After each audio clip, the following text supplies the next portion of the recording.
Welcome to another OU Insider Under the Visor Sooners podcast.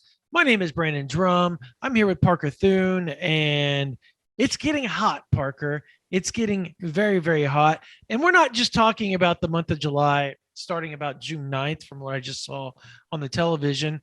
That's when the average temperature has been 94.2 in the state of Oklahoma, but it's been about what would they say, 212. It's at that boiling point when it comes to recruiting right now for the Oklahoma Sooners.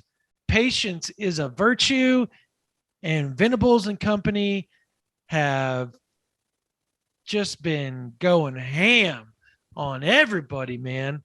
Everybody, all those people. Oh my gosh. It's over, Parker. We might as well get the cardboard boxes out. You might as well shack up the program. They can't recruit. The only player that they have that's worth anything is Jackson Arnold, the 5-star quarterback, and everybody else isn't worth a dang. And then June 27th happened. And it's been a go ever since. Commitment after commitment after commitment. And you could probably say since June 1st, because they had 5 commits in the month of June. 3-star U, right? Am I doing that right? Yeah, 3-star U, buddy. 3-star U, buddy. Hey, fans, relax. It's going to be okay. And July is only going to get hotter. We're talking right here at the cusp of July 10th at 11:23 p.m. And it's not stopping. It's not stopping. We know of at least 3 more commits that could be happening for the University of Oklahoma before the end of July, at least 3. So get ready to roll, folks. Get ready to roll. Parker, do you have anything you want to add to that rant when I started this podcast?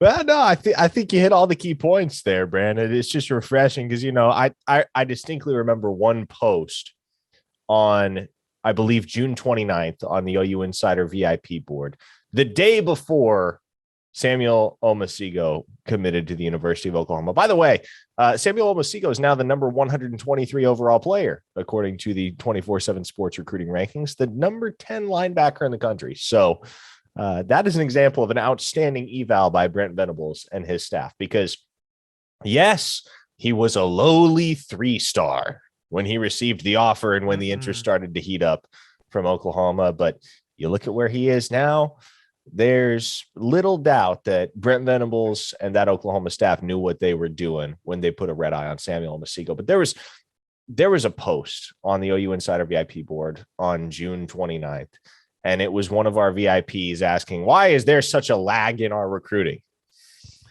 Well, safe to say that question. Was that Senior Lawyer 31? Was that? No, it was Brother Man.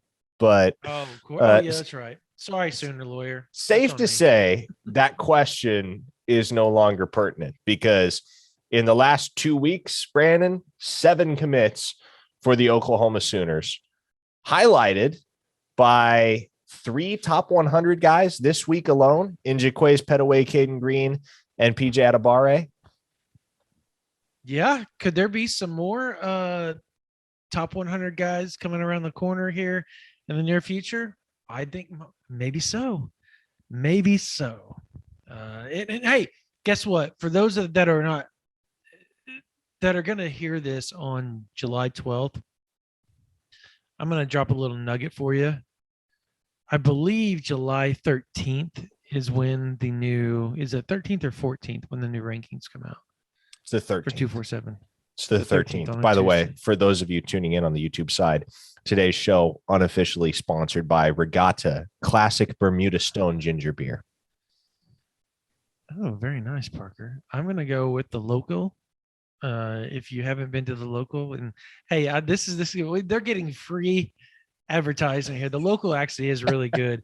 If you haven't been there in Yukon, it's a really awesome place out there by I want to say, there's one in Mustang. There's one in Mustang. There's one in Yukon. There's one on Route 66 off Main Street in Yukon, and there's one off in Mustang. They're both fantastic joints, by the way. You know what Yukon also has that Norman is getting, and I'm stoked for? Hawaiian Bros. Oh, Hawaii. Yeah, I did. What you're going to say. Oh my God. Come on. Okay. For those that don't know, this is all Parker talks about when you talk about food. If there's a Hawaii Bros within, he will literally, if we're going somewhere, we'll literally look at it on the map and see how close he is to Hawaii Bros. I drove 40 minutes there and You back. have. I guess an hour and 20 minutes round trip to Yukon last week just for Hawaiian Bros. So And you completely didn't even unashamed. tell me, man. See, you could have just told me. You could have stopped by the Heezy. I know, man. Regardless, we're getting sidetracked. Okay, yeah, it's solely Reorient. Yeah, reorient. Recruiting. Recruiting is what everybody wants to talk about right now. Recruiting is what is going on for the University of Oklahoma, and recruiting is what's hot right now. Uh, I feel like recruiting in Brent Venables are like Hansel and Zoolander. It's so hot right now. You know, remember that Hansel's so hot with the oh my gosh, Will Ferrell, his character. Yeah, here's the deal, Brandon. When you make a film reference, there's probably a solid 70% chance that I'm not going to follow because I haven't seen the film, and so it is. You haven't seen Zoolander? No, I have not. Oh my gosh. Okay, guys, I want everybody that can comment on the YouTube or anywhere on the board. Doesn't matter. Twitter. Dude hasn't seen Zoolander, and that's really disappointing. That's a classic.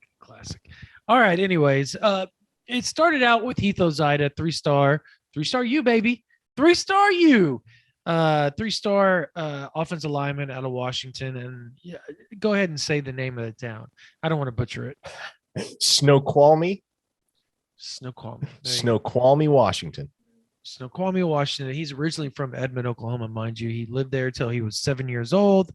His mom or dad lived there for 31 years. I can't remember which one it was. Long time. Has family back in Oklahoma. Actually, he committed on the spot when he was offered on the visit. We didn't know that at the time.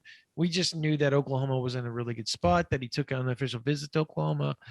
Literally in the throes of the recruiting open period, right before it went to the dead period at the end of June. And he committed.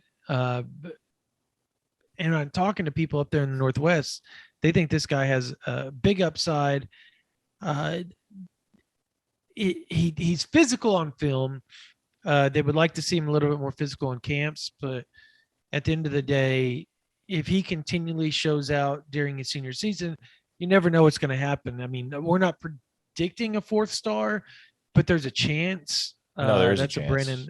That's a Brandon Huffman question. He would know that more than anybody because he literally lives around that area and is around those guys that train in the FSP facility each and every day because his son's up there. It's kind of like my son at C4.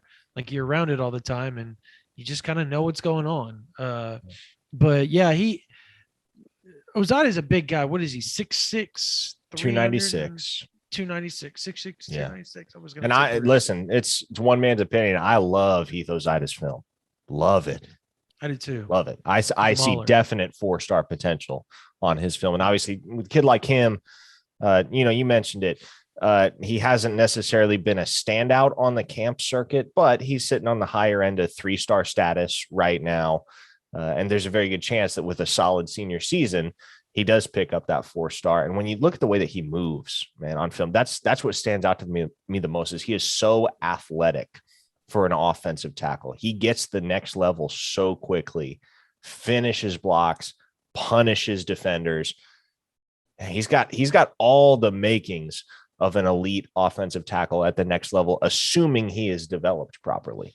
And when you consider it from that perspective, I don't know that there is a better tag team to hand a guy like him off to than Bill Biedenbow and Jerry Schmidt. No, that's. Did you spill your beer? I didn't. It's empty. Okay. Well, good for you. To clarify, ginger beer, not beer. I'm not drinking on the job. Okay. Sorry. Anyways, yeah, no, I agree with you. His footwork is almost elite, honestly. Like he's very, very fluid for a guy his size.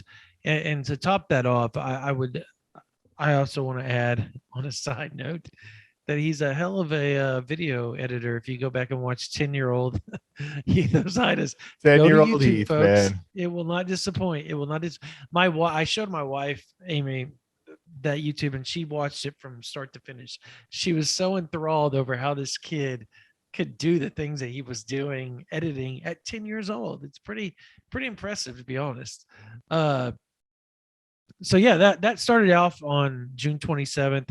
Then June 30th rolled around, and that's kind of where everybody started to get kind of amped up, because they knew a 4-star was about to commit in Samuel Omosigo out of Crandall, Texas, the athlete, the safety / linebacker / do it all.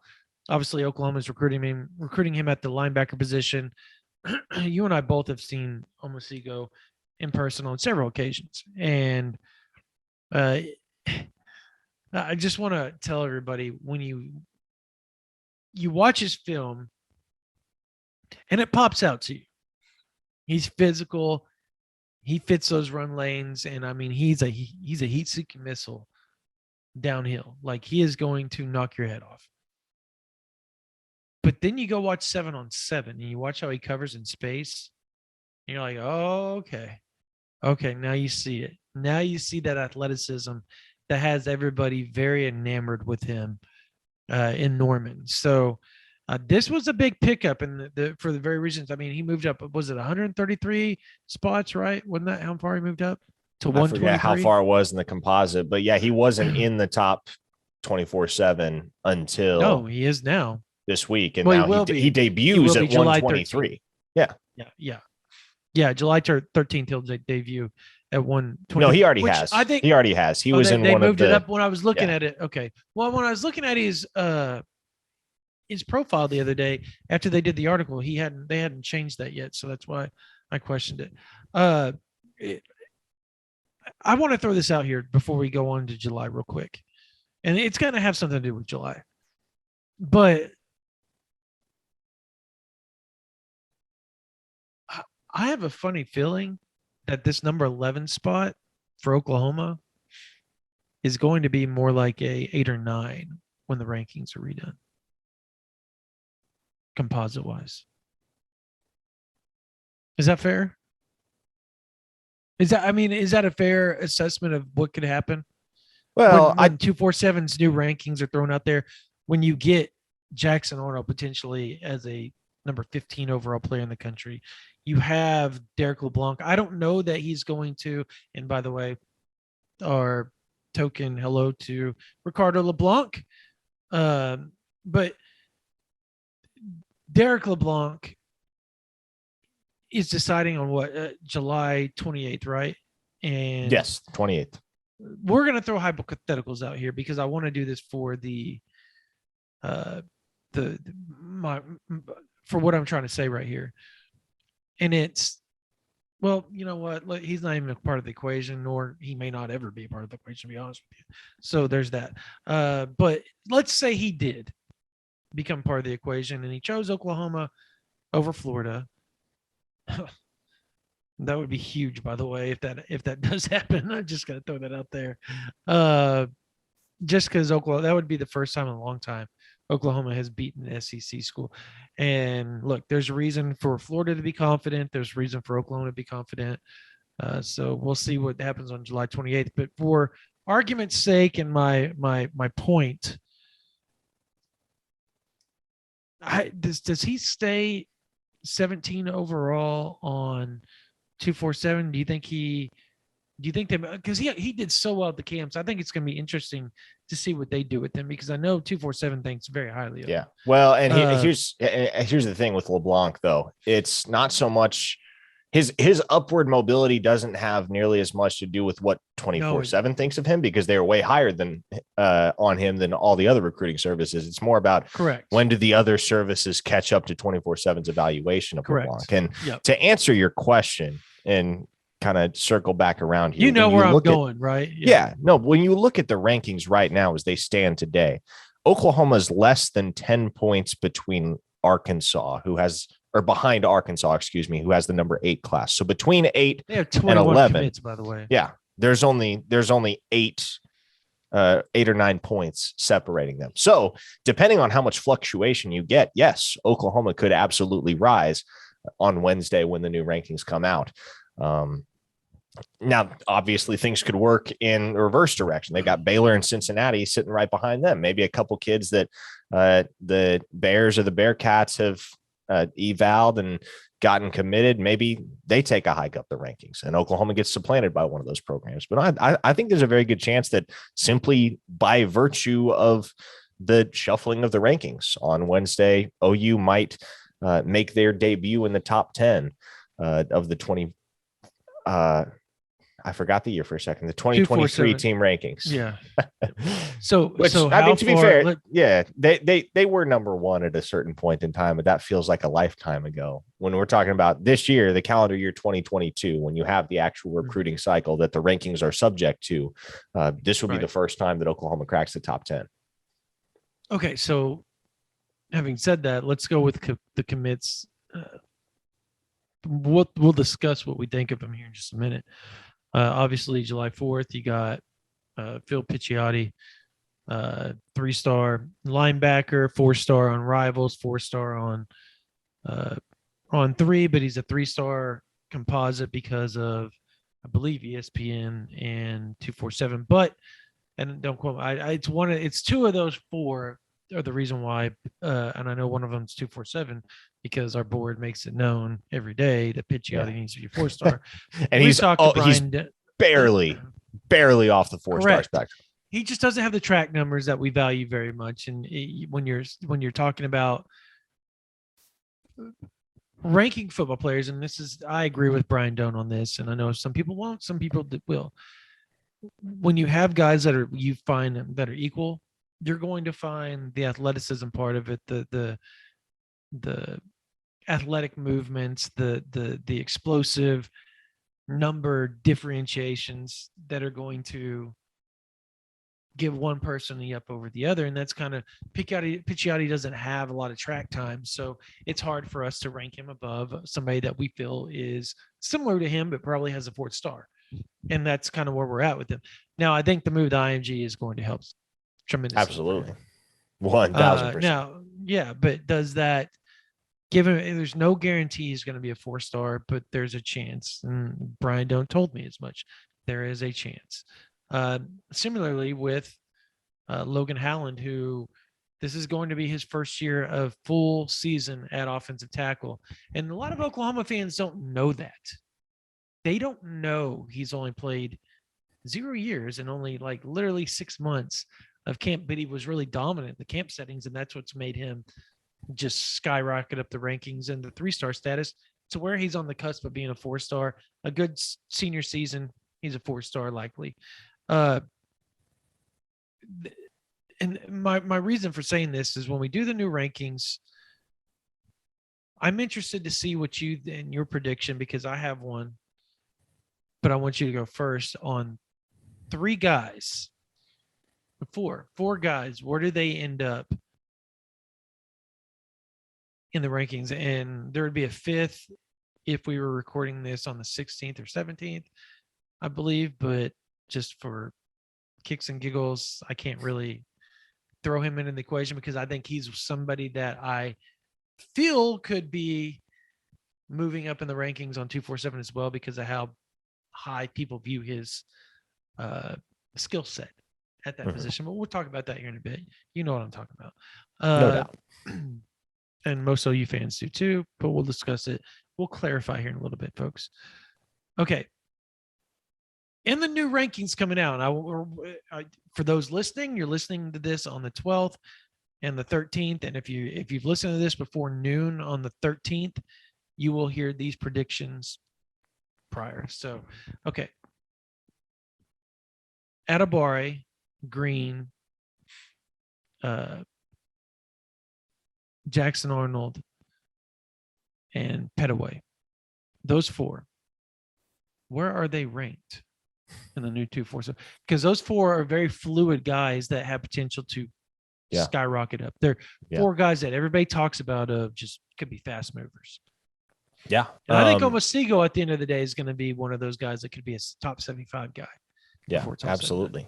with those four guys, look, I think with Jackson Arnold's performance at the Elite 11, he probably moves into the top 15. I would say. That.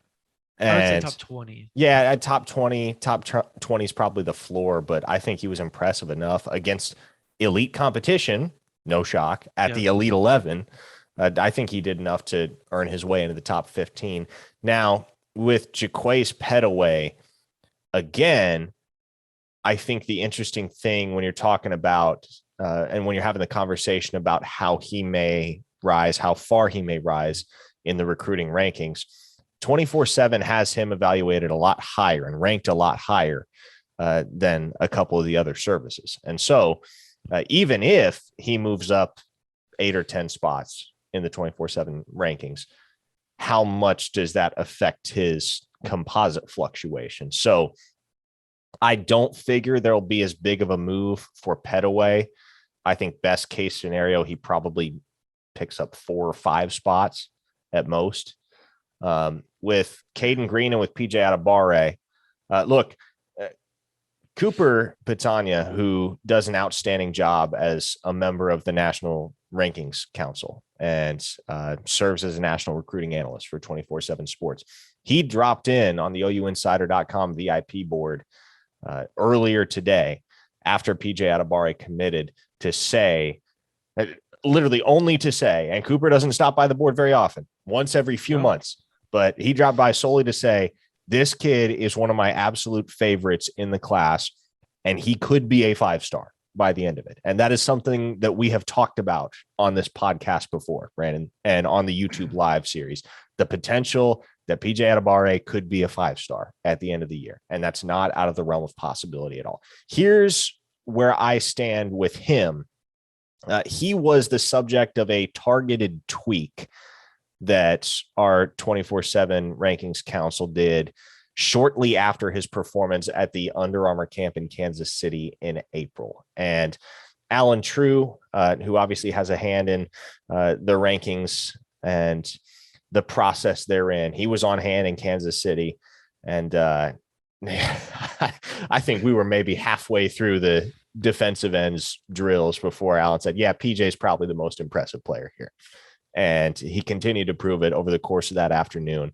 And he immediately debuted in the top 24/7, I think 3 days later, as the number 104 player in the country. And some minor changes here and there have moved him up to the point where I think he's 103 right now, according to 24/7. And in the composite, he's the number 98 player in the nation. Yeah. So I would expect that now that we have an actual wholesale rankings update where we have everybody that's on the council with eyes on PJ, as opposed to just Allen and Cooper.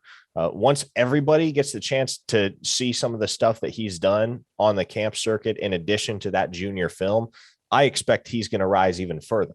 And I think he could crack the top 75, and top 50 feels like it's pushing it, but it also, there's that chance, especially with a kid that's got his physical tools. There's a chance he rises that high on July 13th. We'll see about it. With Caden Green, this is a guy that I feel is underranked by our 24/7 Sports Rankings Council. I think right now he is just outside the top 100. 102, 104, right about in the range that PJ is. He and PJ are right about on the same plane, according to the 24/7 rankings. But he's in the top 100 of the composite, and he's just a mauler, man. He's got versatility. He's got size. He's got athleticism. He's a mountain of a human being, but he is so muscular. All his weight is good weight. He moves so well. He's going to be able to play guard or tackle at the next level. And nobody can get past the dude. Nobody. I saw him get beat on 1 rep at the Under Armour camp in Kansas City. 1 rep, and it was by a 4-star kid in the class of 2024 named Eddie Turk. Caden Green had to handle Sean Davian Bradley that day. As I recall, he went up against PJ, and there were a couple other nationally ranked edge rushers and defensive linemen that he went up against, and he stonewalled. Can I throw something out there real quick? Because this is going to help your talking point on. By all means. Caden Green's real quick. Where do you think he's ranked by On Three? Oh man. I tell you what, Caden Green and most of the high-end offensive linemen in this class are not big fans of On Three because and every site has experts that value different things, but it seems that as a whole, On Three just isn't as high on the top end offensive linemen in this cycle as all the other ranking services. Like I think they have Caden Proctor at like 38. There's absolutely no way Caden Proctor is outside you could maybe drop him as low as 20 reasonably, but that could be a top 5 NFL draft pick one day. For Caden Green, I want to say they have him like 150, 200 range. Don't they? It's 298. 298? 298. Yeah, and there you go. There you go. So Jackson Arnold is a 56th overall player by them too. Yeah, Caden was very, very frustrated when those rankings came out. I do recall that. Go ahead, finish your. I just wanted to throw that out there just because, you know, it was pertinent. It makes me wonder, how is he ranked so high in the composite if On Three has him at 298? That's wild. Dude, but I think he moves into the top 100. And to be honest, I think he has a ceiling to the point where he could be a top 60, maybe top 50 player in the rankings come the end of the cycle in February. But he's easily one of the top offensive linemen, whether interior or tackle, in this entire class. To me, the best two, or I'll say the best three. To me, the elite offensive tackles, the best of the best in my eyes in this class, are Samson Okunlola, Caden Proctor, and Caden Green. Those are my 3 favorite players at that position. And not to take anything away from the other guys, because they're certainly all going to Miami. It's fact. They probably all really are going to Miami. Yeah. Well, anyways. But no, I think Caden Green, even at 105, which is where our rankings council has him, is undervalued. And I do think he's due for a rise. I think at the bare minimum, he finishes the cycle as a top 100 player. Okay. So while you were doing this, I'm over here just, I opened up all my pages on my phone and I went to every site. I didn't do ESPN for all of them just because it's hard to dig up those ESPN rankings, isn't it? Yeah, that's part of it. You know, I love Craig and Luke. I know them pretty well. Craig Hubert very well actually, and they do it by themselves. I mean, it's just so hard to do that by themselves, and they're such good evaluators too. That's just the sad part about it. But for argument's sake, from where you stand and what you were talking about, you said Petaway, and I found this interesting that you said 247 has him higher than everybody else. So 247 has him the 34th player in the country. Okay. Rivals has Petaway the 56th player in the country. On 3 has him the 114th player in the country. And ESPN has him as the 33rd player in the country. So he's literally on the cusp of being a 5-star everywhere but on 3. So if he only moves up, you're right. If he only moves up, say he goes from, 34 to, let's say, 28 or 29, and he gets a 5th star on 247 Sports. But the problem is that's not going to carry him to the 5th star. I guess it could because of where ESPN has him being 33rd. But with Rivals having him at 56th and 114 with on 3, it's going to be difficult to get that 5th star. He's in 5-star range on 2 of the 4. And that doesn't change if he moves up a little bit. You know what I mean? Like that doesn't change. What does change, however, would be where his overall is. And I think that's something that the reason why I asked that is because, he's going to have, instead of a 98 overall or 97.9 like he is now, it's going to be like a 98.5, which when you do the tweaks of the percentages and, the average per commit ranking that 247 does, that's going to help Oklahoma a lot when you start doing that. But I agree. I do think Petaway by the end of the year is close to being a 5-star, and not just 247 and ESPN, but I think Rivals moves him up as well. Cause I know there's a lot of people that feel he's the best wide receiver in the state of Texas.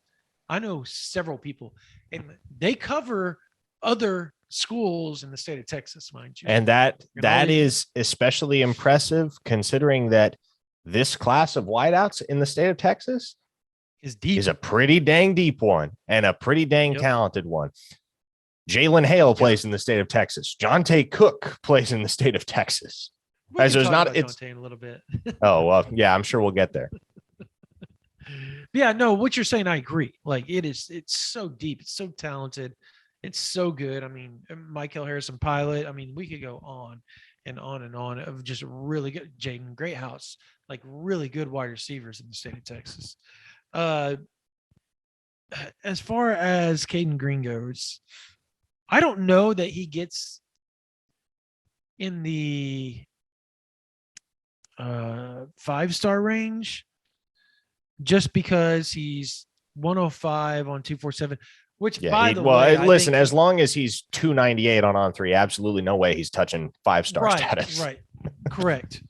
But here's the thing, and I guess I could look him up on ESPN too if I really want to do that real quick. But I do think that he is going to be a top 75 guy, composite wise. Like I think that is going to happen.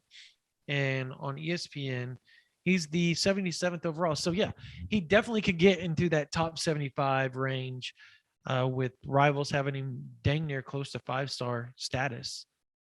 And then you have obviously 247 at 105. But here's the thing is I think he's top 100 in the new rankings. That's just like, folks, we're predicting. We don't know. We haven't even gotten to look at. We do not.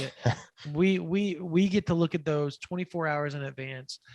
And it is 48 hours before it drops. So watch Caden Green be at like 170 and we look like complete buffoons. You know what? Whatever. That's why it's called predictions, folks. Hate on us all you want. We're predicting. Now, Jackson Arnold, I'm saying he's going to be a 5-star. And like you said, I think top 20 is where he's probably going to be. I mean, Steve Wilfong himself said Jackson Arnold will have a chance to be the #1 player in this class. Yeah. Yeah. There's a lot of people that love Jackson Arnold.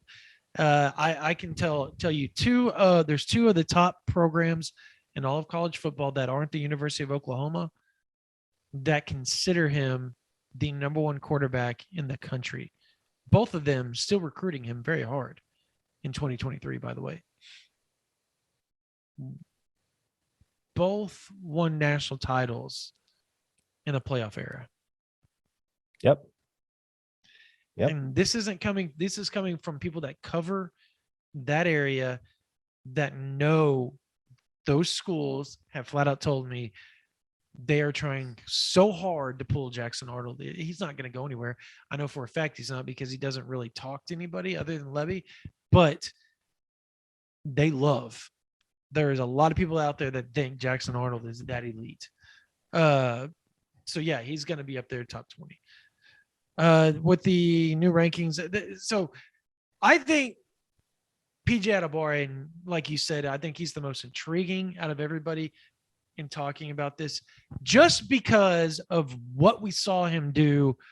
Like, he is very much a Robert Spears Jennings of 2023, but on crack. and at a different position.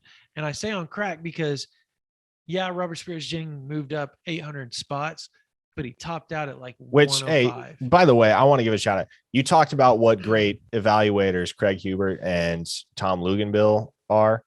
They had Robert Spears-Jennings in their top 150 before anybody else was even close to giving that guy the bump that he deserved. So that is one that ESPN nailed. That's my fault, though, and I take full blame for that. And Gabe Brooks and all those guys that they know I've already told them it was my fault. So I did not push hard enough for him like I should. I told people about him, but I didn't push hard for him to move up in the rankings like that. Like I thought he was that good, but sometimes you just I thought he was that good at safety. And I think, and for me in my head during that whole time, as long as he was married to the wide receiver position, I didn't think anybody would give him the time of day at ranking him any higher. And I was right. But when he showed out at that pylon 7-on-7 in Frisco, and Brian Doan calls me, he's like, dude, have you seen this Robert Spears-Jennings? I'm like, yes. Like that guy could be a great safety. He goes, for sure. That's what I love him at. Like the way he moves, everything that he goes, he's just too big to be a wide receiver. So yeah, that's a lot on me. I take the blame on that, Robert. So I apologize. But I did tell him when I first saw him as a freshman that he would be a star safety if he ever loved that position. And he and I talk about that still to this day. It's pretty funny. It's the first thing I ever said to him. But yeah, PJ Adebawore, I think he's top. I mean, just because On3 has him at number 20 overall right now. Let's see, where does ESPN have PJ Adebawore at? I want to say, can you look it up real quick? Yeah, I can get you an answer.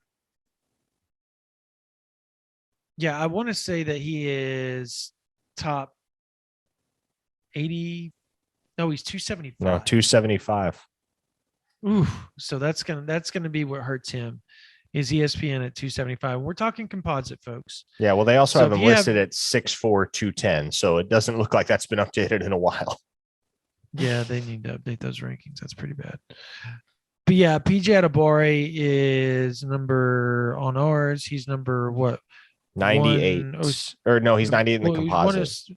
106, and he is number 20 overall on On3. He's a 5-star on On3.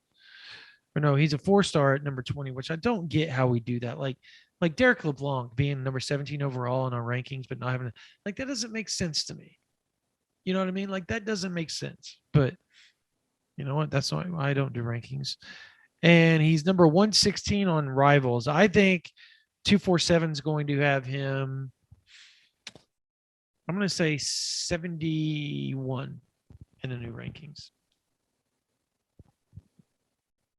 Not composite, but 71 overall, which will jump him from 98 or 96 in the composite probably to 81, 82, I would assume, something to that extent. And if Rivals and ESPN can get it together and rank him accordingly, 5-star. He could be a guy though, dude, that just moves up another 70 spots and ends up getting his 5th star on 247. This is my favorite PJ Adebawore fact. You know how many sacks he had as a junior in his first year of playing defense ever? 17 and a half. Oh, okay. 17 and a half sacks. Okay. Yeah, his coach told us that when we were standing there at the camp. He's like, yeah, they had these seniors that were in front of him. If people don't know the story, and Parker, you know it better than anybody. They were playing him at tight end. Yeah. And he was doing a really good job blocking, catching, running routes. But every time they'd have him in practice on the defensive side, he would just cause havoc. And they kept telling him, you got to move him to defense. You got to move him to defense. And they didn't want to uproot these two players that are playing college football at a much smaller level because they didn't want to ruin their careers. So PJ, being the team player he is, knowing he was better than everybody on the field, stepped back and waited his turn at edge rusher and then showed out the second he got out there. You know, his story is very similar to By Job in that they both just dominated in the first full season that they ever played that position, because By Job was 17 and a half sacks the first in 2021.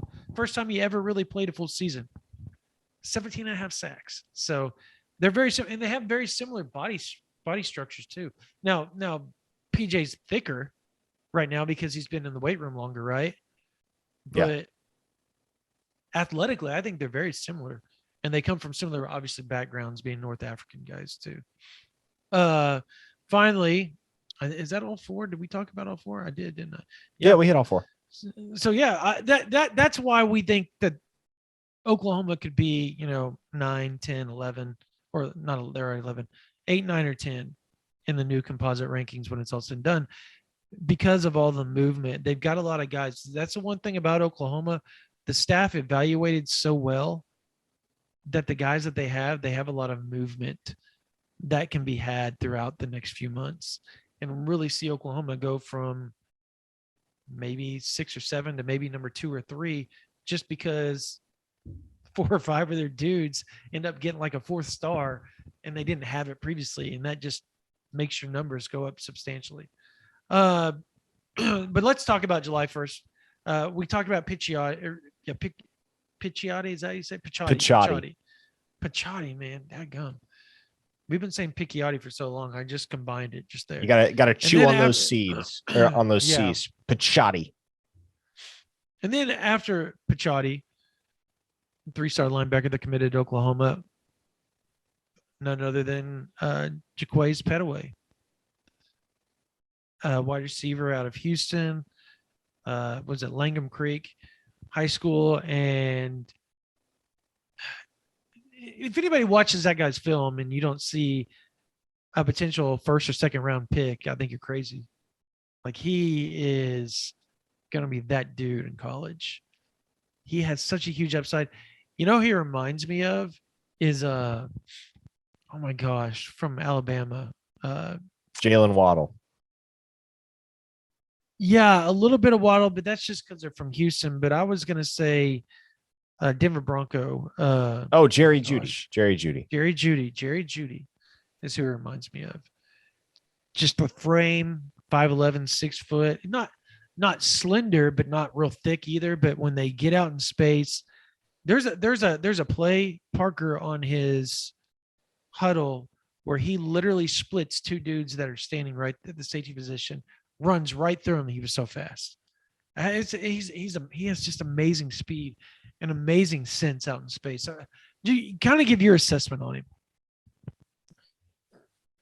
Yeah, so I mean, for Petaway, man, I think what intrigues you the most is exactly what you said, Brandon. There is some Jeudy in the way that he plays, and I think what makes Jeudy so special, right, is the way that he can change direction on a dime. I mean, you watch Jerry Jeudy highlights in college, particularly. He's so hard to bring down in the open field because he's so agile, he's so shifty, he's so quick. And you see a lot of those same qualities, which equates Petaway. Another comparison that I made last week, as I was kind of taking a look over his film, is he kind of reminds me of Mario Williams a little bit. He doesn't have the size necessarily that you're not gonna go throw a jump ball to Jaquays Petaway, like you're not gonna go throw a jump ball to Mario Williams. But what he does have is explosiveness. He's got that agility. The acceleration stands out as well. And so when you think about what he can be at the next level for Oklahoma, you got to consider what Mario Williams just did as a freshman in 2021. Obviously, we know how things ended, and he's now out at USC with Oklahoma's former head coach. But when Mario Williams spent his lone season at the University of Oklahoma, he was an immediate situational contributor on offense. And he also got I shouldn't say a lot of run because nobody got a whole lot of run in the return game, but Mario Williams got as many return opportunities as anybody else on the roster. I think that's what Jaquays Pettaway can be at Oklahoma the minute he steps on a campus. He can be an impact guy in the return game. And he's one of those guys where you can bring him into the game. Does he take 65 snaps a game? Maybe not, but he's definitely a guy that you can trot out onto the field, throw a bubble screen to him, and see how many yards he can get you with that elusiveness and that acceleration. So long term, he has immense potential, and he could be a lead wide receiver, and he could be the primary go-to guy for Jackson Arnold somewhere down the line. But what excites me about Pettaway the most is how quickly he has the opportunity to contribute if he shows up to Oklahoma and demonstrates those same traits and those same qualities and can build on them as well that he's demonstrated at Langham Creek in Houston. Yeah. So another guy that I feel, and this has nothing to do with commits, I was just kind of perusing through the board, and we've talked about this guy a couple of times on our podcast. Is people are asking about the safety position, and I know this is kind of a off the cuff topic here, but it gets asked about a lot on our board because of safety recruiting, and people always forget about Eric Mccarty. Like, they forget about this dude because all he's done is just commit and just stay quiet. He doesn't go out and sell himself on social media and all that. You've talked to people. I've talked to people. When people talk about this dude, and he's another guy you could throw into the mix of somebody that we feel has a chance to move up and then maybe get a 4th star before it's all said and done. I don't know that he's going to get that, but I could see him being an 89 overall guy right on the cusp of it when it's all said and done. But I also, when you talk to people around Norman and even people that didn't get to recruit him because they knew how locked in he is, if that guy hadn't been so locked into Oklahoma and just wanted an OU offer and just commit on the spot, he would have 15 or 20 P5 offers right now. I mean, he was starting to blow up when Oklahoma offered him. And then as soon as OU offered him, that kind of, put the kibosh on all of it naturally because he was a Sooner. But you were starting to see the offers roll in for Eric Mccarty because it wasn't too long after his junior season had ended and that tape was making the rounds. And I mean, look, all things considered, and I don't mean to take away from anybody else in the state of Oklahoma, but I don't know if there's a more impactful player for his team in the state of Oklahoma than Eric Mccarty. The dude does everything in all 3 phases of the game. Yes. And he's tough. He's a hard worker. He doesn't put up with crap, and he's very, I'll put you like this. There was a player in C4 that got real mouthy with some trainers and folks like that. Good player. And Eric Mccarty being a leader. And this is why I think Mccarty, not only on the field, but off the field, is going to be a godsend for the Oklahoma program. He goes up to one of the head guys, and I'm leaving names out for reasons on everybody for reasons here. But I want this to hit home with people, and that's why I'm telling the story. He goes up to one of the lead guys and goes, look, this thing has been built from scratch down here in Durant, and we don't do these types of things. We are a hard-nosed, working-class facility, and we all come in and do our job and go home, and that's what we do. That type of person doesn't need to be around this program, and if they're going to be, we need to set it straight and make an example of it. That's leadership in a 17-year-old kid. A 17-year-old kid going up to an adult and saying that out of the blue. Like, that's not what we do. We don't allow those things here. And when you hear that, and then you know what other coaches have said about that guy and that kid, the best football player they've ever seen in the state of Oklahoma, yada, yada, yada. go watch this film, folks. I challenge every Oklahoma fan to go watch this film. Then come back to our Twitter, whether it's Sooner Podcast, Parker, myself, OU Insider. I want you to comment and tell us your thoughts on Edric Mccarty's film, because he's special. I think he ends up being a 3-year starter at OU and has a chance to be in the NFL. Like, I think he has a chance to be that good. I may be overly high on him, but I from what I know and what I've seen, I think he has a chance to be special. Anyway. Yeah, and look, his ceiling as a recruit is only going to be so high because he plays football in small town Oklahoma. You know, it's correct. It's kind of the same deal with Cade McIntyre. I think those two guys have a lot of similarities in that they're very versatile, very hard-nosed athletes, incredible leaders, and very hard workers. But when you take a look at the recruiting rankings come the end of the cycle in February, they're probably going to still be in 3-star territory. And it's not going to be because they're 3-star football players, because believe me, both those guys are blue chip talent. They are. Watch the film if you don't believe me. But I think the questions surrounding their level of competition, also just the comparative lack of exposure that comes when you're playing on that level versus a level like 6A in Texas or somewhere like IMG, for instance, that's going to be the knock on him. But both those kids, once they get to the University of Oklahoma, are going to compete and they're going to see meaningful snaps. Promise you that. Yes, absolutely. And that was just to get on to that was just to coincide with the rankings talk, mind you, that I brought that up. But after Mccarty and after Petaway, obviously Oklahoma, they had to wait a few days. They didn't get a commit in back-to-back days after he committed on the 5th? It was June 5th, right? Or July 5th, excuse me. Petaway was the 6th. Petaway was the 6th. Excuse me. That's right. So he had to wait a few days. Everybody got a little antsy, and then 4-star, top 150 player in the country, one of the top offensive linemen, offensive tackles in the country, Caden Green out of Kansas City, he's at Lee Summit High North. School. Lee Summit North, committed to Oklahoma. It seemed like a long time coming, considering he is from Tulsa. And with this one, I'm going to let Parker, as a matter of fact, the next 3, I'm going to let Parker just do his thing because he's the one that talked to them. But Parker, go ahead and talk about Caden Green, talk about his recruitment, we've talked about his potential, but kind of, re-talk about that and talk about the expectation and what he's going to mean for this recruiting class moving forward, because he's a very vocal guy.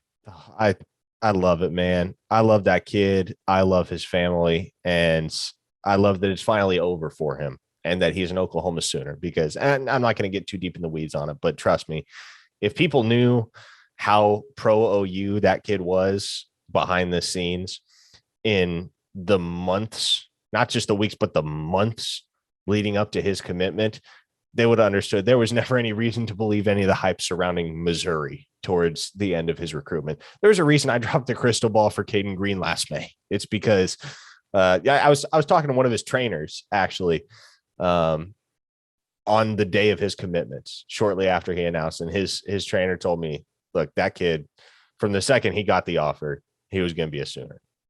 And he might not have acknowledged it to everybody that grilled him on it, but he was always going to be a Sooner.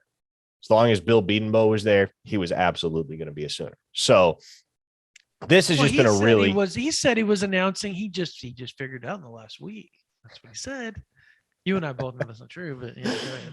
Oh, but no, that kid's got the OU DNA as much so as anybody in this class. And he will be, along with Jackson Arnold and Josh Bates, the cornerstone of the peer recruiting efforts for this #chosen class going forward for Oklahoma. And it's just been a ton of fun to watch the way that this recruitment has unfolded, because like I said, I've been up there so many times over the course of the last year and a half, gotten to know both Caden and his parents, his brother, his coach, his teammates, his trainers, everybody on that Lee Summit North scene I've become very, very well acquainted with. And they are all such good people, such quality people. And I think that's what's most impressive about Caden Green is sure the stature, sure the tape, sure the ceiling. That's all, you get excited about that if you're an Oklahoma Sooners fan. But what should get you even more excited is the type of person that Brent Venables and this Oklahoma staff are recruiting. They have told some kids no, and they have eased off of recruiting certain players over the course of this cycle because they just weren't a cultural fit for the University of Oklahoma. Caden Green is a cultural fit through and through. And he is going to be a very vocal leader for this class going forward as this cycle winds to its conclusion here over the course of the next 6 months. He's going to be working the other Oklahoma targets that are yet uncommitted very, very hard behind the scenes. Very, very hard. He and Josh Bates helped swing Logan Howland's recruitment. And obviously, we're going to get to Logan Howland in just a minute. Bill Bedenbow is the primary reason that Logan Howland is coming to the University of Oklahoma.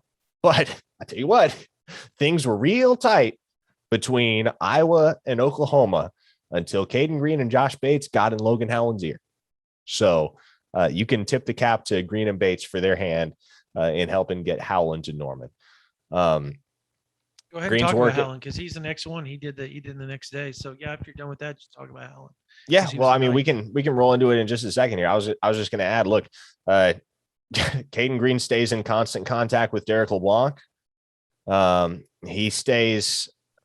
I'm trying to think who else he's really, really trying to work on right now because he's got guys that are at the top of his priority list that he's trying to get committed to this class as soon as possible. I would say Derek LeBlanc is probably A1 right now for Caden Green, but no, it's going to be fun to see what he and Arnold and Bates in particular can do to aid Oklahoma in helping to piece together what we believe, Brandon, will be a top 10 class by the end of the cycle. Yeah, absolutely. Green is a special player. I think you and I both have liked him from day one and felt, I didn't know as well as you did. It took me a little bit longer. As a matter of fact, I think, was he the one I thought I had a crystal ball in, or was it Jacoby? It was both. I can't remember which one. It was both. Yeah. I thought I had a crystal ball in for like months, and I definitely did not. But yeah, he was one, and we talked about him as like just for months on the board and on the podcasts and on the YouTube lives. I said over and over, yeah, he's going to be a Sooner. I feel blah, blah, blah. Didn't have a crystal ball in for him the whole time. So whatever. There's going to be some things coming down the road that, I've made promises to people throughout this class that I wouldn't put in crystal balls for. So sometimes I forget, that just happens, I guess.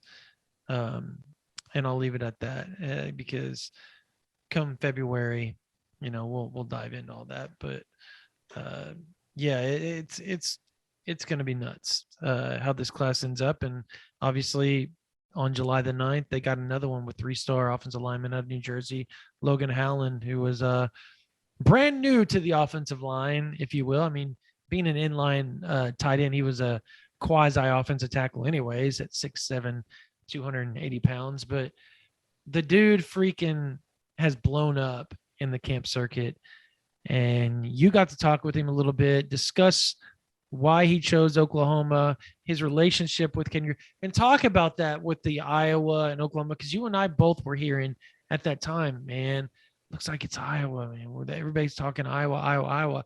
And then like 2 or 3 days before he announced, we're like, bro, I hear it's Oklahoma. I think you called me and I told you I just talked to somebody as well that clarified it was Oklahoma. And we both kind of heard, within an hour's time of each other, it was OU. But man, it's weird to say it was a battle with Iowa when you're Oklahoma. And that's not to mean the Iowa football program, but Michigan was in it as well. Like there's other big name programs, but he just really liked Iowa and what they do for offensive line.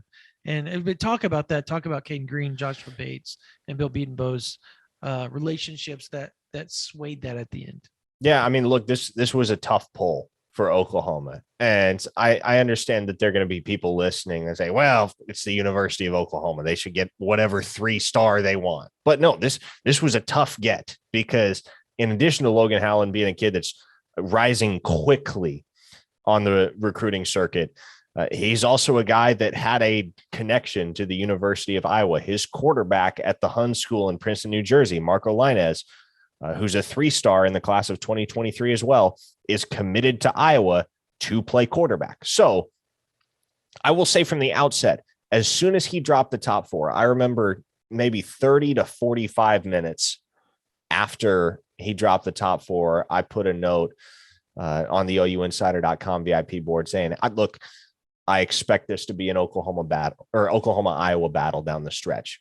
And that's what it turned out to be. And that vibe kind of intensified over the last few weeks of his recruitment. And he took an official visit to Miami. He took an official visit to Michigan, but it was really always about Oklahoma and Iowa. And this was one where he had his commitment date set.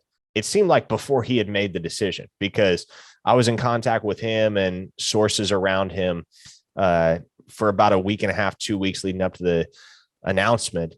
And there was really no clear answer as to where he was going. And I think it really it came together pretty late in the process, because I'm trying to think, was it Tuesday or Wednesday that you and I dropped the crystal balls within 5 minutes of each other once we had confirmation that it looked like it was going to be Oklahoma for Logan Howland. But regardless, it was Tuesday. It was only a few days before the announcement. And we put the crystal balls in, and I had somebody hit me up not too long thereafter and say his high school coaches don't even know yet. And so that's how tight it was, all the way down to the wire for Logan Howland. And again, if you go, and for those of you that are tuning in on YouTube, you can make that video your next play. My exclusive with Logan Howland in the aftermath of his decision. But for those that are listening on streaming platforms, head to the OUinsider.com YouTube page. I've got an interview. It's a pretty digestible piece of content, 7 or 8 minutes, I think, where I sat down with Logan to discuss everything that went into his decision. And the thing that he told me was, look, for the most part, it was about Coach B. It was about Bill Bedenbaugh and his track record of putting offensive linemen in the NFL. It's about Trent Williams and Lane Johnson and Orlando Brown and Bobby Evans, Creed Humphrey, and he even pointed out, I understand that Bill Bedenbaugh didn't coach all of those guys, but what Logan did say was Coach B has had an impact in all of those guys' lives, even if he didn't coach them at the University of Oklahoma. And Logan has a ton of respect for that, connected with Bedenbaugh from the first time he came to Oklahoma in April. And all things considered, this was a pretty whirlwind recruitment, not nearly as quick as the Heath Ozida recruitment. That's about as fast. 5-day turnaround. That's about as fast from offer to announcement as you're going to get it. But the Sooners moved very efficiently and very effectively to lock down Logan Howland in the span of less than 3 months. And a lot of it had to do with Bedenbaugh and the opportunity for development at Oklahoma. But like I said, man, Josh Bates and Caden Green and Jackson Arnold as well were instrumental in helping tip the scales in favor of Oklahoma, because I still believe at the beginning of last week, Logan Howland, based on the conversations that I'd had at the time, was still leaning Iowa at that point. In the span of about 48 hours from probably Sunday evening to Tuesday afternoon is really where that thing swung. And a lot of it had to do with the fact that all of a sudden he had Caden Green hitting him up. He had Josh Bates hitting him up. He had Jackson Arnold hitting him up, telling him, hey, Oklahoma's the place to be. And it wasn't as if they all kind of converged on him in that moment, because they'd been in contact with him and working on him for quite some time. But that seemed like really where it hit Logan, that, okay, Oklahoma is going to be the best option for me, going to be the best spot. So that became commit number 13 of the cycle. And then that brought us to the most recent one, PJ Adebawore. Mm-hmm. Yeah, no, PJ today or yesterday, about 26 minutes ago. So yesterday on July, I keep saying June, July 10th, uh, 4-star, one of the top players in the country, one of the fastest rising defensive players or overall players in the country, PJ Adebawore. Is it Adepoju Adebawore? Is that how you say his name? Yes, but I said it he will. right, Yeah, man. he Woo! will make it very clear to you. He goes by PJ. It is Yeah, I PJ. know. I just wanted to say it because I knew I could say that name right. I've been working Adepoju on that. Adebawore. Adepoju Adebawore. Anyway, so yeah, you and I got to talk to him a little bit at the camp. You obviously were just there and talked with him. You got quotes. You did a lot of other things with him over the last few months. You're one of the few people that got in really well with him because he's a quiet kid, doesn't like the media. Like he wouldn't even do a YouTube interview with you. He's like, I No, am not getting on camera. Like it's just not happening. it's just not. It's not So him. That's no, yeah. not at all. So, anyways, yeah, this is Miguel Chavis being Miguel Chavis because that dude is a recruiting fool. Him and Todd Bates, I think, are as elite as they get as far as recruiting. I think you can throw DeMarco Murray in there, Kel Gundy, Bill Bean, like this staff as a whole is elite, and I would argue that those two are right there at the top as far as what they do recruiting. So look, and Jay Valai too. I mean, my goodness. But yeah, those guys, uh, in particular on this situation, Miguel Chavis, and he was strutting his stuff on Twitter after that too, with multiple tweets talking about things, and then doing the video of the Boomer Sooner with the crazy eyes at the end. So that was all about PJ Adebawore and his commitment to Oklahoma. So talk about that, Parker. Talk about what Oklahoma's getting. I know you've already talked about it, but kind of rehash that and discuss what some people up there think of him and in that region think of him and what he could be at the next level.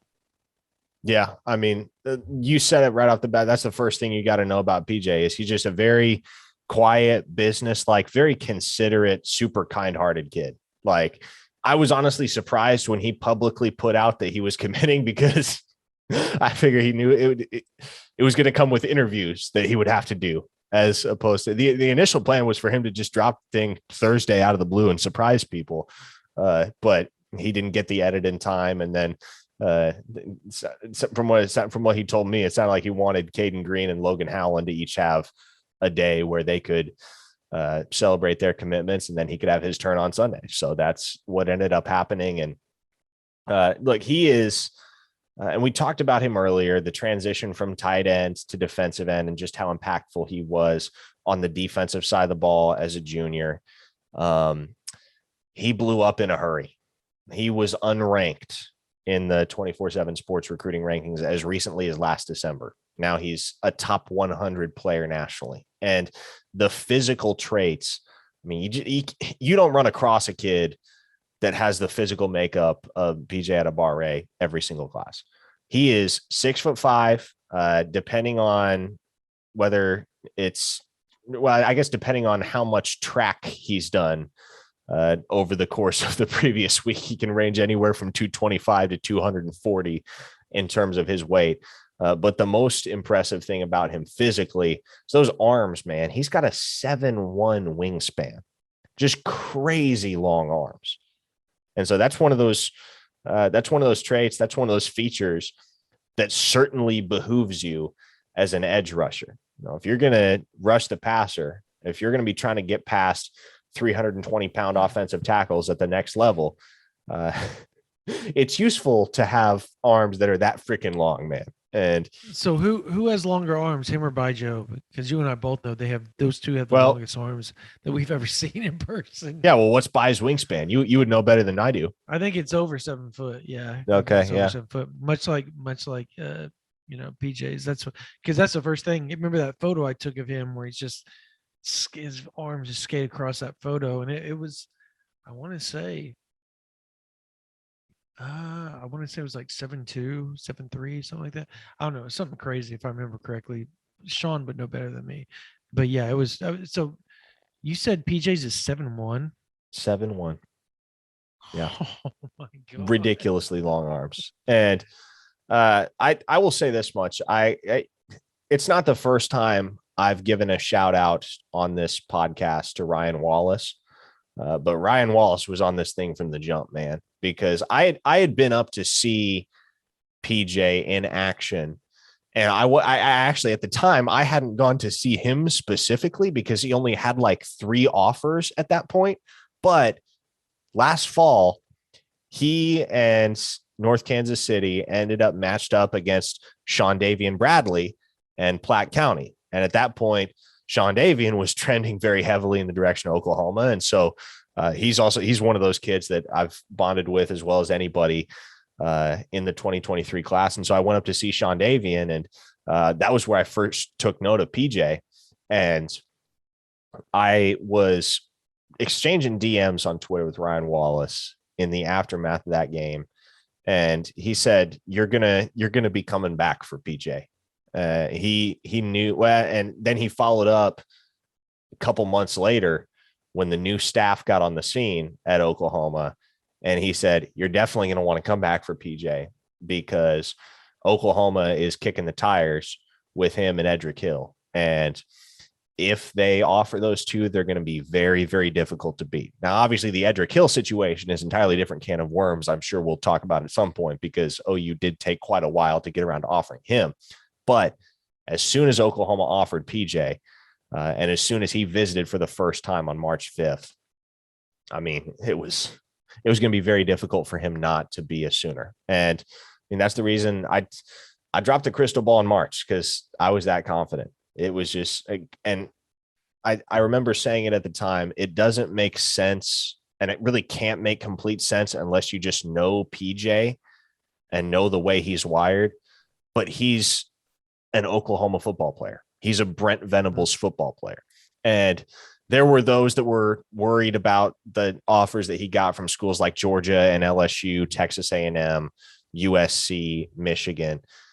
He just, he doesn't fit any of those places the way that he fits at Oklahoma. No. Culturally, Oklahoma is a hand in glove fit for him. He got a Notre Dame offer a few days ago, shortly after he silent committed to OU. And I was up to see him on Friday. And he and I have gotten to be pretty good friends throughout the whole ordeal. And he told me, yeah, I got the Notre Dame offer. I'm not even going to bother announcing it because it doesn't matter at this point. Like, OU's a no-brainer for me. So that is crazy. Yeah, that's another kid that like it. And I'm sure at some point people will get to know him a little better. We'll try to coax him into doing a Twitter space or something like that. But once you get to know PJ, he's one of those kids kind of in the same vein as Caden Green, where you can't help but root for the kid. He's just such a good kid, comes from an awesome family, is surrounded by great people, and just has the drive and the motivation to succeed. But he's also, he's very humble about it all. And he's very businesslike in his approach. And I will say this, shout out to Ryan Wallace. Yes. But also shout out to Caden Green, because I remember hitting Caden up after Ryan had texted me that about PJ. And I said, Caden, how does PJ stack up in your mind against the other kids that you've had to face off against in the Kansas City area? And Caden said, nobody, save maybe for Edric, has given me problems like PJ. PJ's about the only kid in the KC Metro that can go toe to toe with me. And Edric, of course, doesn't end up matched up with Caden much these days because he's an interior guy. Caden plays offensive tackle, but that is one situation that is worth watching down the stretch. Here is the situation with Edrick Hill, because even though OU was late to the table in offering him, Caden Green's going to stay on that kid. Those two go back a long, long way. And I remember Caden's dad telling me back last fall, because Edric was already, unlike PJ, who shot onto the scene pretty rapidly, Edric has been a nationally regarded prospect for quite some time. Caden's dad told me, man, nobody could get past Caden growing up except for Edric. Edric was the only kid that could give him the blues.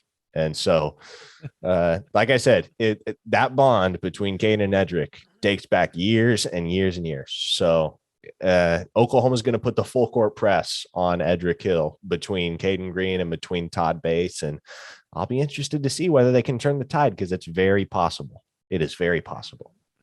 So let's dive into that a little bit. I know everybody's going to want to talk defensive line recruiting. I'll give people my sense of what I feel is going to happen. You give your sense of what's going to happen. You can go ahead and go first, but kind of talk about the Edric Hill situation. Talk about, I know LSU and Alabama kind of look to be in the pole position at this point, but he has visits, I believe, set up for Missouri and who else? Oregon. In September. Oregon will be the other official. Does Oklahoma supplant one of those and get an official, do you believe? Or do you think he just sticks it out and Oklahoma was kind of came along too late, a la, Cole Adams? Now, here's what I will say. For those unfamiliar with the situation, Oklahoma offered PJ Adebawore back in January or February, very early on in the year. One of the first offers that the new staff made once they really got settled in and could focus on the 2023 cycle once they wrapped up 2022. They didn't offer Edrick Hill. Didn't offer him at that time. Didn't offer him over the course of the spring last year, right? Correct? Yeah, so he was not. Yeah, he was not playing at 100%. His film wasn't as great, right? Yeah, his film wasn't as great as some would hope, I guess would be the way to put it, right? Yes. So June rolls around and Edric still doesn't have the Oklahoma offer. It's one that he really, really wants. And so he shows up to the Sooners elite camp on June 2nd. I'm pretty sure he was the only nationally ranked 2023 player that attended, because, like those things are for the 25 kids and the 26 kids, the kids that are trying to get legit exposure. We're talking about a kid that already had offers from Alabama and LSU and Oregon and Texas A&M and had Nick Saban personally making phone calls to him. There's two DNs from Miami that showed up. I don't believe it was that day. No, it was that afternoon. Remember, they came in the afternoon session. Okay. And the morning you had Edric, you had David Stone, you had Zadavian Sims, and you had Colton Yarbrough, and who was the other dude? Was that it, right? It was those four, yeah, I think right? That was it. Yeah, and then PJ standing there watching. Yep. Yeah, because he was about to start his official. But so Edric finally gets the Oklahoma offer in mid-June. And I will say this, my knee-jerk reaction, talking to folks around Edric that I trust, was that Oklahoma waited too long and they weren't going to be able to dig themselves out of that hole, because at that point he had already taken the official visit to LSU. He was about to take the official visit to USC, and then he had Alabama scheduled for later in the month. And so he was in the midst of his OV circuit, right? He was out on the road doing officials, and Oklahoma was always going to be a strong consideration for Edric based on conversations with him and based on conversations with sources around him. But it seemed as though their odds to get him diminished the longer that they waited to offer him. And so he showed up to that elite camp on June 2nd, and it was fun. I talking to one of his coaches at the time, he did dominate, but talking to one of his coaches at the time, he was like, yeah, man, Edric's pissed. He wants this offer. He wants it bad. And so when I went up to North Kansas City this past weekend, Edric said literally word for word the exact same thing. He was like, yeah, I was pissed. I wanted that one bad. And he ended up getting it a week and a half later. Outstanding performance at camp. Him and David Stone were the clear alpha dogs at that position. Mm-hmm. And at least amongst the group that they went with. But here's what I will say about the situation right now with Edrick Hill. He is going to visit OU again at the end of the month. It'll be his third unofficial visit to OU. It's coming on the 29th. We'll dive into that date, if not on this podcast, certainly in next week's podcast. But there's going to be a lot of talent there at the University of Oklahoma the last weekend in July. Among them, Edrick Hill. And the way he phrased it to me, he said, look, I'm giving Oklahoma a chance. I'm going to give him a shot. Now, he does have the official set to Oregon and Missouri. Talking to people that know Edric well, here's what I can say. I think there's a decent chance that if that unofficial visit goes well at the end of July, Edric ends up pulling that Missouri OV off the schedule in favor of an Oklahoma one. And I will add this as well. Todd Bates is working those angles and working them hard with Edrick Hill. He is coming hard after the kid. And from what I'm told as well, Edric loves Todd Bates. He loves him some Todd Bates. So look, I'm not getting my hopes up quite yet because the Sooners are still kind of behind the 8 ball. But I do think that visit at the end of July will be very, very telling, because I think it is at that point that we will realize whether this thing is real or whether this thing is not real between the Sooners and Edrick Hill. But now that you got PJ committed, now that you got Caden committed, you got two very steady influences that have both a closeness with Edric in terms of relationship and a closeness with Edric in terms of proximity. So that is one to watch going forward, because the Sooners are not out of it with Edrick Hill, not by a long shot. And I think that's more than I could say a couple weeks ago at this time. Mm-hmm. So definitely one that is trending in the right direction right now for Oklahoma.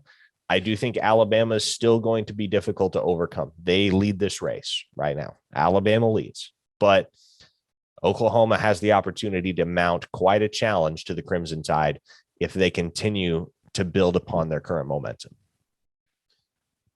What do you think like if you had to come, let's fast forward National Signing Day. He visits on the 29th. Do you think he takes an official to Oklahoma? Yes or no?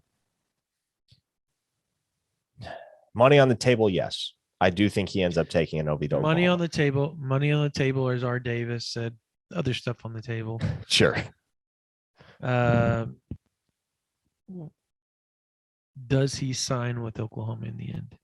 That's hard to say right now. No. Your nuts are on the table, bro. Oh gosh, you're really gonna make me go there. Put the crystal ball in, Parker.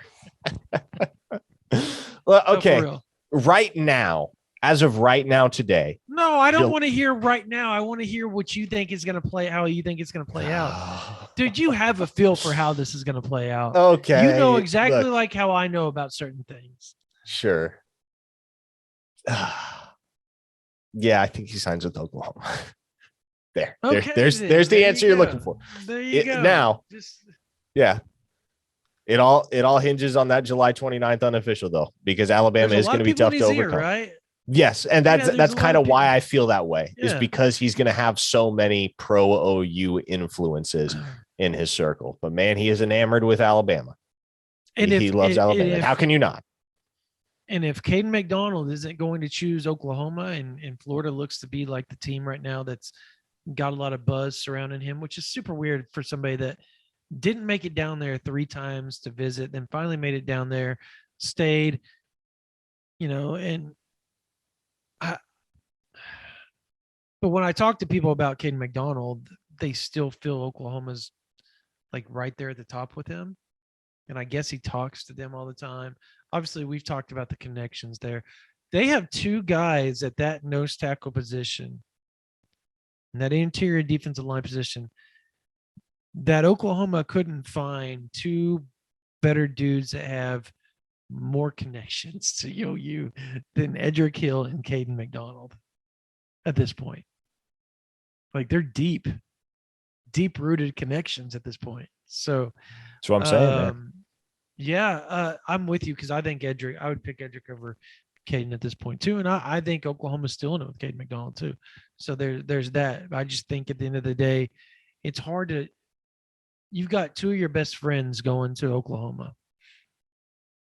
Are you going to go somewhere, or are you going to go with your friends and go where you're comfortable? That's only 4 hours from your house. I think you're right, Parker. I think he does end up in Norman at the end of the day. And also, I think, and this is going to shock people. Like if it, as R. Davis says, nuts on the table, who would you pick for your 5 defensive linemen for Oklahoma? Go ahead. You pick yours. I'll pick mine. Okay. So interior and edge. Yeah. You Okay. already got Adibare. That's it. Yeah. He's the only one committed thus far. Yep.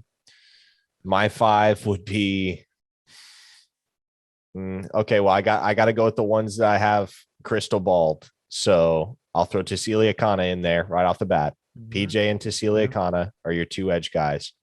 Studs. I'll go 3 interior. I will say Derek LeBlanc. I'll say they get Edric. Although again, not entirely. David Hicks, aren't you? No, I'm not going to say David Hicks, Brandon. I'm gonna continue to approach with caution regarding David Hicks. I will say Johnny Bowens as my 5th, just because I think that connection with Anthony Evans, there might be something there that you can take advantage of down the stretch here. So give me those 5 for right now. Okay. I'm with you on the edge. I think that's, to me, I think that's easy, right? You're gonna have Adibare, you're gonna have Akana. I think that's the easy for us right now, just because we know where Oklahoma stands with Akana, being that they have a pretty good lead and he's never visited Oklahoma with the new staff. But when you add Dylan Gabriel, when you add Lulu to it, I mean, you've got Lua, however you say it. You've got some really nice, and then obviously with Jocelyn Allo and the other, you got Kalani Ricketts. I'm trying to think who else from Hawaii. There's somebody else from Hawaii that's been a big name at Oklahoma recently. Anyways, those are big names at Oklahoma throughout the years from the state of Hawaii. and that means a lot down there. Like, and talking to people from that area, and obviously Akon has moved to Utah now and his dad's coaching up there. But when you talk to people from Hawaii, Oklahoma is big because of all the connections of all the big name high school players, whether it's softball or football or what have you, that have come to Oklahoma and been and prospered. And so that's a big deal. So I'll go with Akana and Adibare like you.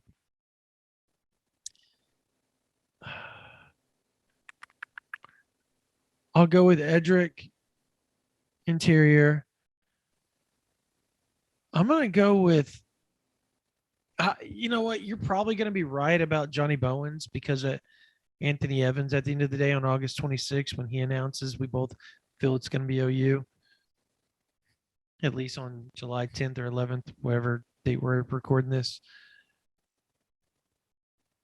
But I'm going to go with Jordan Renaud. I think Oklahoma got out of the weeds there because I think you and I both, and everybody that I ever talked to, thought he's going to commit when he gets down there on his official visit to Alabama. He's been feeling Alabama a lot. And somehow, some way, Todd Bates and Brent Venables and Miguel Chavis swung their way out of the weeds there. And they're going to get that guy to come up on another visit. I don't know whether he's going to be up on the 29th yet. I'm trying to work on finding out. But he is going to take an official visit to OU.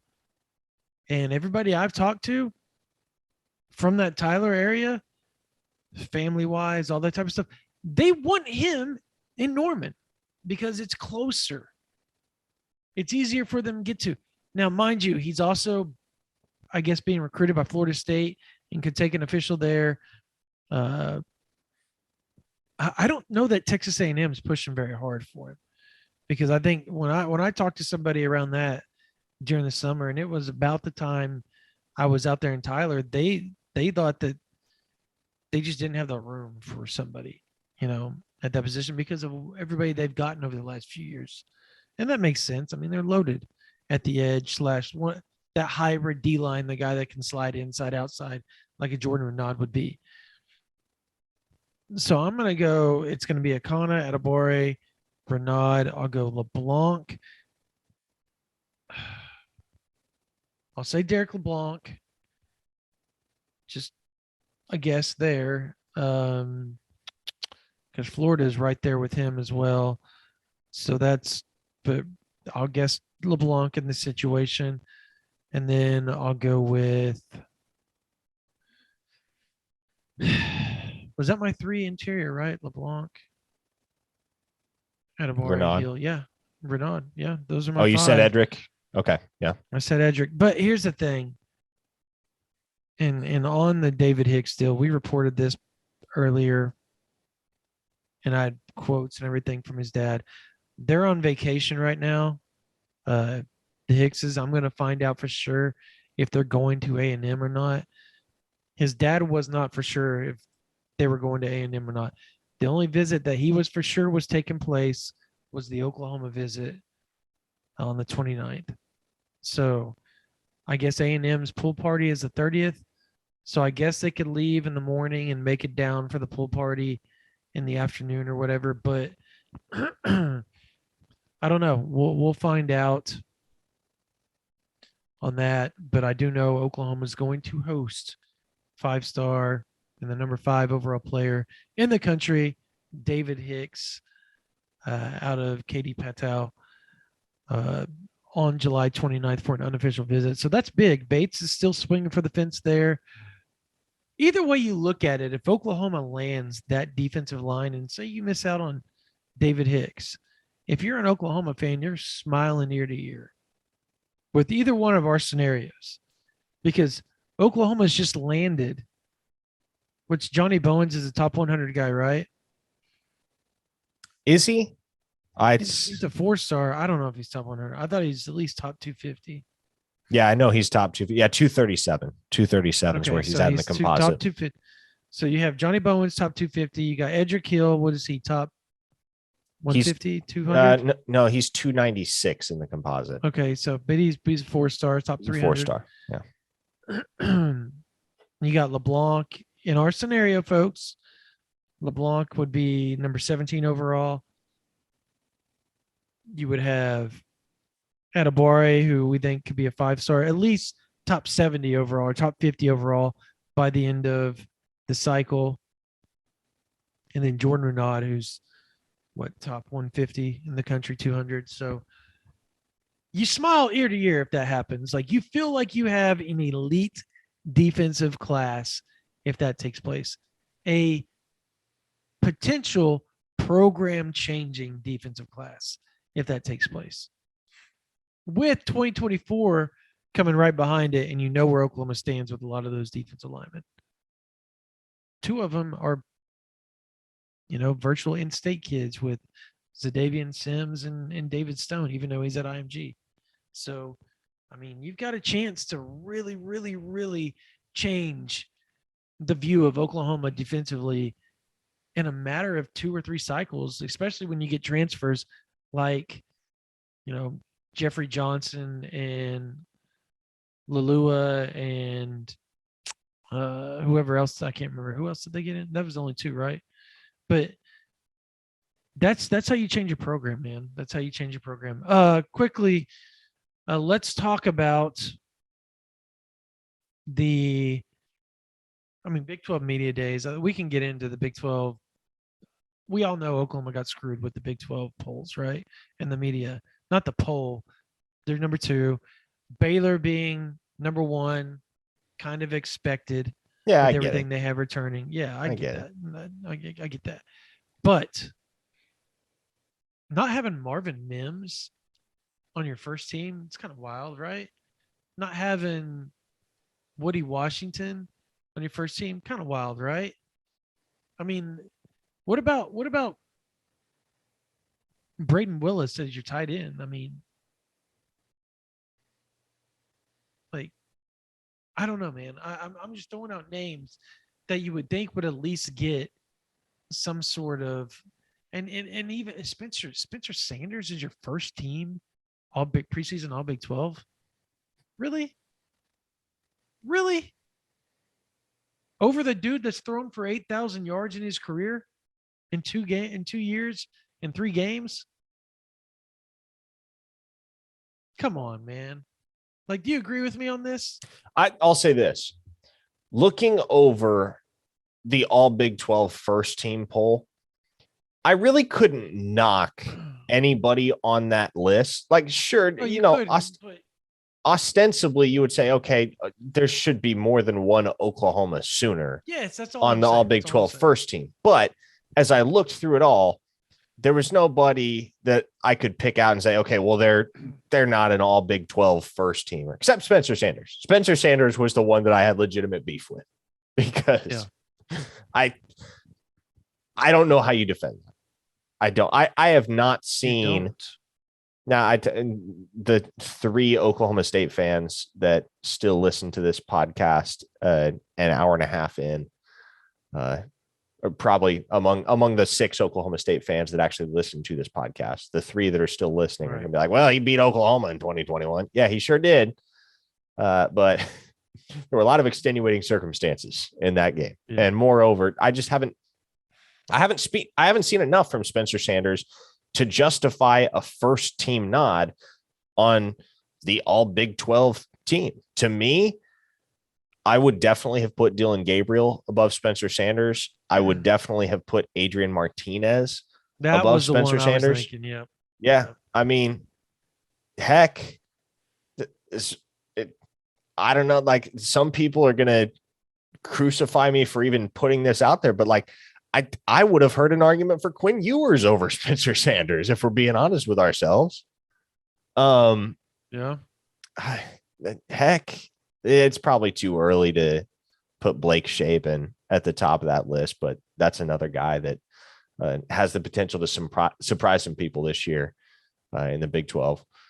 But I mean, like Dylan Gabriel and Adrian Martinez, those to me are the 2 quarterbacks that would have been the safest bets. And my first 2, those would have been my first 2 picks had I filled out my all Big 12 preseason, which by the way, I didn't get any of the emails this year from the Big 12 in advance of media day. So I saw the poll come out and I saw the all conference team come out and I was like, I never voted on those. And then I looked back through my emails because I was like, I don't think I got the emails from the Big 12 office asking for my vote on those. So sure enough, I guess I am no longer important enough to vote on the all Big 12 first team. So I think I got it. I just didn't do it. I'm sorry, Big 12. Like, I feel like Lincoln Riley with 1 foot out the door to the SEC. That's probably a bad thing to say before we go down there on Dallas, but this week. So just kidding.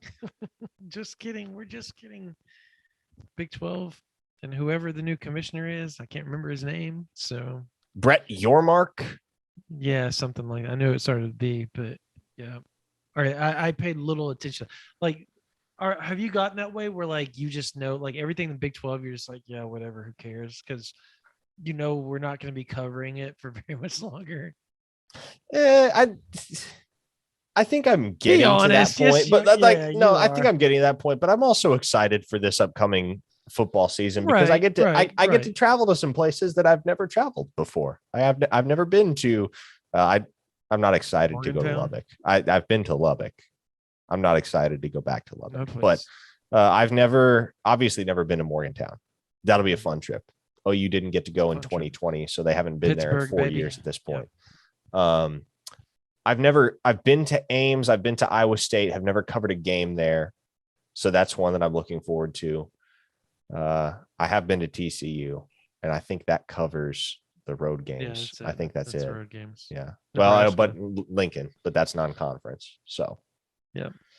Anyways. Yeah, no, I'm with you. I agree. I agree that who they had outside of Spencer Sanders, I feel we're right. Like, I feel you could make arguments for him and you can make arguments against. Like, I wasn't like up in arms going, oh my gosh, how is this, blah, blah, blah. But I thought it was kind of weird that you didn't have, maybe Chris Murray or even a freaking Matwire, considering he was one of the top Pac-12 offensive linemen and transferred to Oklahoma. So like you could put some of those guys in place of a few. Defensively, like Woody Washington, I feel is an all Big 12 guy. Granted, I know he's coming off of injury. I get it. But when he's been healthy, he's been one of the best corners in all Big 12 and arguably in college football. So, I mean, there's that. Jalen Redmond not being picked, I thought was kind of strange. You know what I mean? Like, Yeah, he's been good when he's healthy. I think it has to do with injuries more so than anything. I agree the fact that he hasn't his played numbers, a full season. Right, but when he's been really, really, really good. One of the best. He had 6.5 sacks in 2019. It's almost like people forget that. So, anyways, to close out this podcast real quick, big weekends coming up on July 27th and July 29th. July 27th, 2024 day. July 29th is the 2023 day.